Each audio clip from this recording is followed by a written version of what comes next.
পাৰ্টিৰ প্ৰক্ৰিয়াকমৰ যি প্ৰাৰ্থী আছে ফিৰদৌছ আহমেদ ডাঙৰীয়া তেখেতৰ নিৰ্বাচনী কাৰ্যালয় আমি মুকলি কৰিলোঁ আজি সন্ধিয়া। হয়, আজি কালজাৰৰ যিসকল নিবাসী সকলোৱে আহি পেলাই সহযোগ কৰিছে, খুব ভাল লাগিছে। আৰু ৰাইজে ক'ব গ'লে যুৱ সমাজে বা ক'ব গ'লে সচেতন নাগৰিক সকলোৱে ওলাই আহিছে তেখেতলোকৰ ঘৰৰ পৰা, যাতে এইবাৰ ফকীৰাগাঁও পৰিষদীয় সমষ্টিত এটা কামৰ ৰাজনীতি বা ধৰি লওক কামৰ পৰিৱেশ এটা গঢ়ি তুলিব পৰা যায়, যাতে মূল্যবোধৰ ৰাজনীতি এটা গঢ়ি তুলিব পৰা যায়, তাৰ কাৰণে দলে বলে ৰাইজ ওলাই আহিছে। নিশ্চয়কৈ ফকীৰাগাঁৱত আমি পোনপ্ৰথমবাৰৰ বাবে প্ৰতিনিধিত্ব কৰিছোঁ বড়োলেণ্ড নিৰ্বাচনত।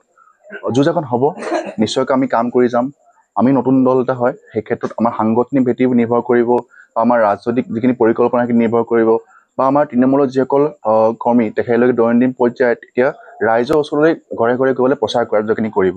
আৰু লগতে আমি পকেট মিটিং কিছুমান কৰিম, ৰাইজৰ ঘৰলৈ গৈ আমি আহ্বান জনাম যাতে কামৰ ৰাজনীতি তেখেতলোকে এবাৰ এটা সুযোগ দিয়ক, আমাক কাম কৰিবলৈ এটা সুযোগ দিয়ক, যাতে ফিৰদৌছ আহমেদ ডাঙৰীয়াই ৰাইজৰ সেৱা কৰিব পাৰে। চক আমাৰ মূল কথাটো হ'ল যে ফকীৰাগাঁও পৰিষদীয় সমষ্টিত বা বড়োলেণ্ডত যি আপোনাৰ টেৰিটৰিয়েল কাউন্সিল হয়, এই ক্ষেত্ৰত বিভিন্ন দল ক'ব গ'লে ৰাজনৈতিক দলৰ ইয়াত চৰকাৰ আগত আছিল।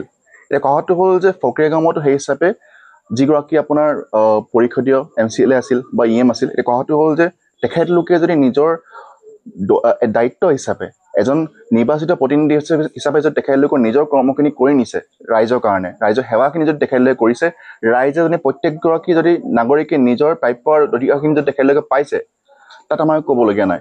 আমি ক'ম তেখেতলোককে আপোনালোকে ভোটটো দিয়ক। যদি ৰাইজে নিজৰ সুবিধাখিনি পোৱা নাই, নিজৰ প্ৰাপ্য অধিকাৰখিনি পোৱা নাই, ন্যায্য দাবীখিনি পোৱা নাই, তেতিয়া আম আদমি পাৰ্টীয়ে ফিৰদৌছ আহমেদ ডাঙৰীয়াই সেইখিনি প্ৰতিবাদ কৰিব। আৰু এই নিৰ্বাচন আমি প্ৰতিবাদ এটা কৰিবৰ কাৰণে এই নিৰ্বাচন আমি অৱতীৰ্ণ হৈছোঁ। আৰু ৰাইজৰ যিখিনি দাবী, ন্যায্য দাবী বা যিখিনি অধিকাৰ সেইখিনি পাবৰ কাৰণে আমি ৰাইজৰ সেৱা কৰিবৰ কাৰণে এইবাৰ নিৰ্বাচন অৱতীৰ্ণ হৈছোঁ বুলি কয়। খুব সোনকালে আম আদমি পাৰ্টী আমাৰ গেৰেণ্টি কাৰ্ড আমি মুকলি কৰিম। মানে কি লক্ষ্যৰ উদ্দেশ্য লৈ পেলাই আম আদমি পাৰ্টী এইবাৰ নিৰ্বাচনত যুঁজ দিব, কি কাম কৰিবৰ কাৰণে আমি গৈ আছোঁ, বা আমাৰ পৰিকল্পনাসমূহ কি কি, গোটেইখিনি বস্তু আমি ৰাইজলৈ জনাম। মুঠ 10টাকৈ গেৰাণ্টি আমি ৰাইজলৈ এৰিম। আমি নকওঁ যে আমি চৰকাৰ বনাম, কাৰণ আমি ক'ব গ'লে 3খন আসনতে প্ৰতিনিধিত্ব কৰিছোঁ, কিন্তু এজন নিৰ্বাচিত MCLA যিখিনি তেখেতৰ কেপাচিটি থাকে, সেই হিচাপে বহুখিনি কাম কৰিবলগীয়া আছে। আৰু আমাৰ যিহেতু মন আছে কাম কৰিবৰ কাৰণে, খুব সোনকালে আমি মুকলি কৰিম। তাৰে মই পোনপ্ৰথম যিটো আমাৰ গেৰেণ্টি, সেইটো আপোনালোকক আজি এই প্ৰেছ বিবৃতিৰ জৰিয়তে মই জনাব বিচাৰিছোঁ। আমি ফকীৰাগাঁও পৰিষদীয় সমষ্টিৰ ৰাইজৰ বাবে এটা ৰোজগাৰ বজাৰ আৰম্ভ কৰিম, ঠিক আছে, য'ত যুৱসকলে যিসকলক চাকৰি লাগে তেখেতলোকে আবেদন দিব পাৰিব, য'ত যিসকল ইণ্ডাষ্ট্ৰি থাকে, য'ত কোম্পানী থাকে, য'ত তেখেতলোকক ৰিচোৰ্চেছ লাগে, এমপ্লয়ী লাগে, তেখেতলোকে তাত ক'ব গ'লে কিছুমান এডভাৰটাইজমেণ্ট দিব পাৰিব, বা তেখেতলোকে সেইখিনি নিয়োগৰ কাৰণে এপিল দিব পাৰিব। ঠিক একেদৰে আমাৰ গেৰেণ্টিটো হ'ল যে আপোনালোকে ফিৰদৌছ আহমেদ ডাঙৰীয়াক আম আদমি পাৰ্টীক এটা সুযোগ দিয়ক কাম কৰিবৰ কাৰণে। আমাৰ প্ৰথম গেৰেণ্টিটো হ'ল এইটো, 5 বছৰত ফকীৰাগাঁও পৰিষদীয় সমষ্টিত 5,000 যুৱকক আমি নিয়োগ দিম।